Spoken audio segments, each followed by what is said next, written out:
School exam. Exam ये शब्द शायद किसी हॉरर स्टोरी से भी ज्यादा डरावना है। आज की कहानी भी इसी शब्द से जुड़ी है। पुनीत और करण बचपन से ही बहुत अच्छे दोस्त थे।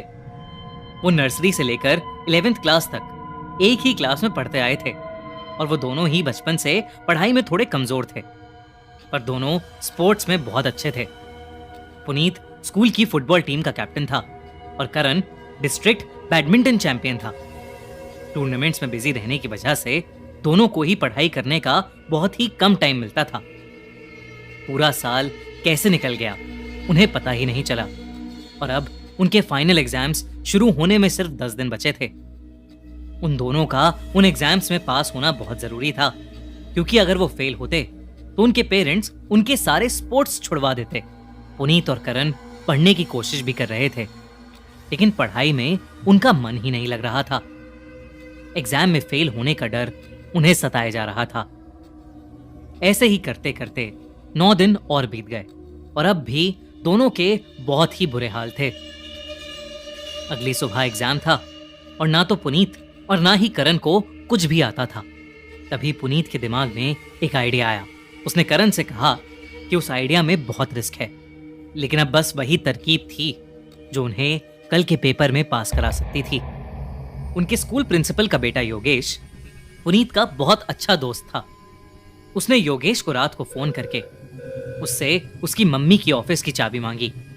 योगेश ने दोस्ती निभाते हुए अपने घर की बालकनी से चाबी नीचे फेंककर पुनीत और करण को स्कूल के प्रिंसिपल ऑफिस की चाबी दे दी। पुनीत और करण का प्लान बहुत सिंपल सा था। वो जानते थे कि एग्जाम से एक दिन पहले ही क्वेश्चन पेपर प्रिंसिपल ऑफिस में आ जाता था।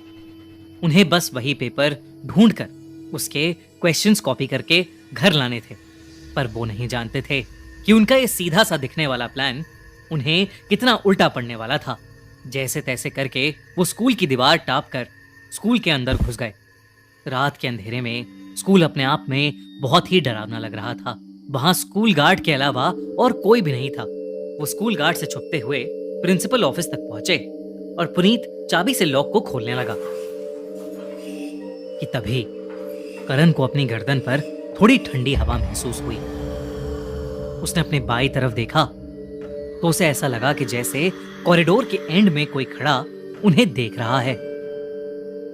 करण पुनीत को बुलाने के लिए मुड़ा, पर जब उन दोनों ने वहां पर देखा तो उस कॉरिडोर में कोई भी नहीं था। पुनीत ने करण की बात को नजरअंदाज किया और ऑफिस का ताला खोलकर वो दोनों तुरंत ऑफिस के अंदर घुस गए। वो दोनों ऑफिस में उस क्वेश्चन पेपर को ढूंढने में लग गए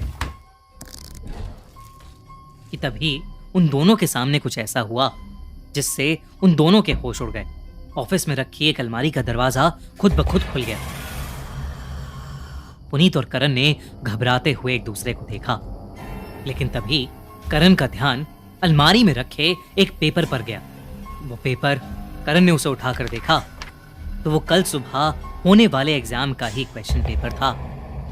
पेपर को देखने की एक्साइटमेंट में करण और पुनीत दोनों ही भूल गए कि अभी क्या हुआ था और वो उस पेपर के क्वेश्चंस कॉपी करने लग गए। तभी अचानक से प्रिंसिपल के दरवाजे पर किसी ने नॉक किया। दरवाजे पर नॉक सुनकर पुनीत और करण का दिल उनके मुंह में आ गया। उन्हें लगा कि शायद योगेश ने प्रिंसिपल मैम को बता दिया है और वो उन्हें रंगे हाथों पकड़ने यहाँ आ गई हैं। वो दोनों बिना किसी आवाज किए प्रिंसिपल डेस्क के नीचे छुप गए। दरवाजे पर हो रही ठक-ठक धीरे धीरे बढ़ती जा रही थी। पुनीत और करण डरे सहमे बस वहीं छुपे रहे। देखते ही देखते कोई उस दरवाजे को अब जोर जोर से पीटने लगा था।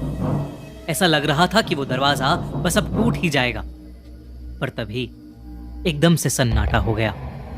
दरवाजे पर हो रही ठक-ठक एकदम से बंद हो गई। पुनीत ने डेस्क के पीछे से उठकर दरवाजे पर नजर डाली और उसकी आंखों के सामने वो दरवाजा धीरे धीरे खुलने लगा। वो दरवाजा पूरा खुल गया, पर दरवाजे के उस ओर कोई नहीं था। जो कुछ भी हो रहा था वो पुनीत और करण की समझ से परे था। वो बस उस एग्जाम पेपर के क्वेश्चंस कॉपी कर कर वहां से निकलना चाहते थे, पर उनका वहां से निकलना इतना आसान नहीं होने वाला था। पुनीत और करण ने डेस्क के नीचे बैठे बैठे ही क्वेश्चंस कॉपी करना शुरू कर दिया। जितने भी क्वेश्चंस कॉपी हो सकते थे उतने क्वेश्चंस उन्होंने कॉपी किए और उस रूम से बाहर भागने लगे। पर वो जैसे ही कमरे से निकलने लगे, उनका पैर कहीं अटका और दोनों ही मुंह के बल नीचे गिर गए।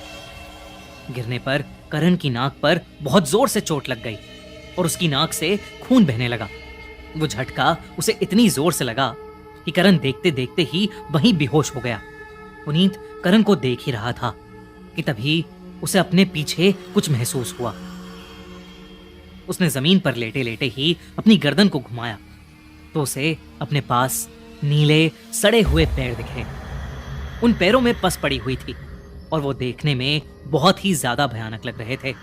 करण ने हिम्मत करके नजर उठाई तो वहां एक आदमी खड़ा था जिसने उनके स्कूल के पीएन जैसे कपड़े पहने थे। उसका मुंह इतना सफेद था जैसे उसके शरीर में कोई खून ही ना हो। उसे देखकर ही पुनीत की चीख निकल गई।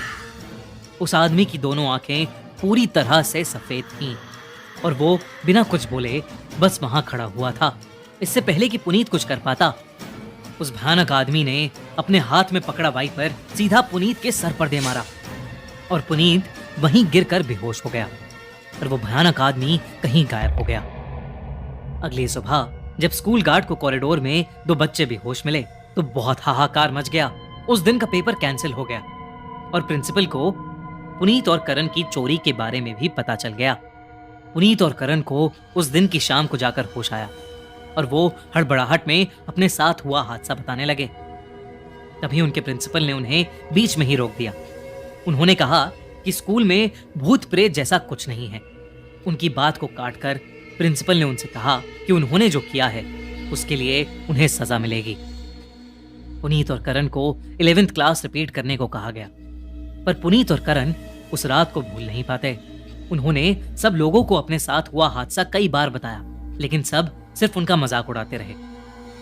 फिर एक दिन एक पुराने स्कूल के गार्ड ने उन्हें बताया कि करीब 20 साल पहले एक स्कूल पीएन की क्लासरूम में सफाई करते हुए मौत हो गई थी। उस गार्ड ने यह भी बताया कि अब उस क्लासरूम की जगह पर प्रिंसिपल का ऑफिस बन गया है। पर उस पीएन की मौत के बाद उस पीएन को कभी देखा नहीं गया और ना ही कोई भूतिया किस्सा उस गार्ड को कभी सुनने में आया। लेकिन उस गार्ड की बात को सुनकर पुनीत और करण की हालत खराब हो गई। वो इतना डर गए कि उन्होंने अपने पेरेंट्स से बहुत जिद करके वो स्कूल ही छोड़ दिया।